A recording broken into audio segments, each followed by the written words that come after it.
ये कहानी है दो बहनों की, राधिका और सीता की, जो जीवन के सफ़र में एक दूसरे के साथ जुड़े हुए हैं। गांव उनके लिए एक खूबसूरत समय था, जहां हर कोने में खुशियां बसी रहती थी।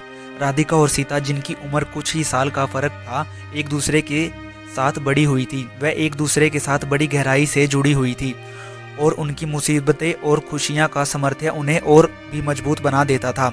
राधिका बड़ी बहन एक संवेदनशील और सपनों भरी लड़की थी। उसकी आंखों में हैं सपने बहते रहते थे और उसने अपने सपनों को पूरा करने का अवसर ढूंढ लिया था।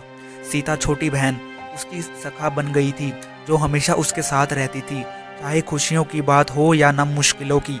एक दिन गांव में एक भयंकर तूफान आया। उस तूफान ने गांव को उजाड़ दिया और सब कुछ कोहरे में ढक दिया।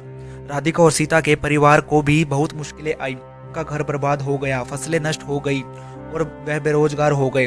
राधिका को इस मुश्किल समय में अपनी छोटी बहन के लिए मजबूत रहना था। उसने अपने सपनों को छोड़ने का नाम नहीं लिया और बजाय अधिकांश अपने समय को अपने परिवार की मदद करने में बिताया।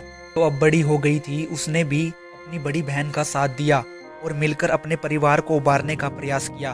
धीरे धीरे राधिका ने एक नई नौकरी प्राप्त की और सीता ने एक छोटे से उद्यम की शुरुआत की। उन्होंने साथ मिलकर अपने परिवार को पूर्ण इनाम का सामर्थ्य दिखाया। राधिका ने एक शिक्षा केंद्र भी खोला, जिसमें गांव के बच्चों को शिक्षा का मौका मिलता रहा।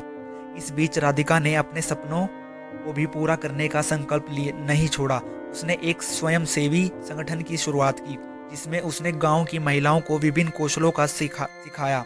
उसने उन्हें सिखाया कि कौशल अच्छे से काम कर सकते हैं और उन्हें स्वावलंबी बना सकते हैं। राधिका ने अपने संगठन के माध्यम से महिलाओं को आत्मनिर्भर बनाने का सामर्थ्य दिखाया और उन्हें समाज में एक महत्वपूर्ण भूमिका दान करने का एक माध्यम प्रदान किया। सीता भी अपने छोटे उद्यम को मजबूती से चला रही थी।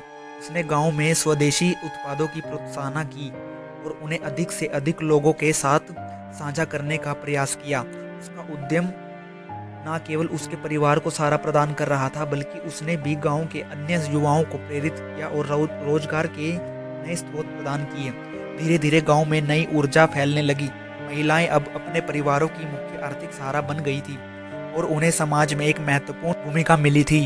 राधिका और सीता की मेहनत और संघर्ष ने गांव को पूर्ण इनाम की राह पर ले जाया गया।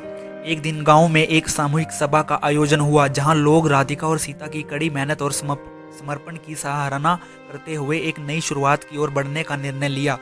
राधिका और सीता, जो कभी छोटी बड़ी बहनें के रूप में थी, अब गांव की महिलाओं की साथी बन गई थी, जो समृद्धि और समृद्धि के राह में एक साथ काम कर रही थी। इस कहानी से हमें यह सीखने को मिलता है कि जीवन में मुश्किलें तो आती रहेंगी, परंतु सहारा देने वालों के साथ मिलकर हम उन्हें पार कर सकते हैं।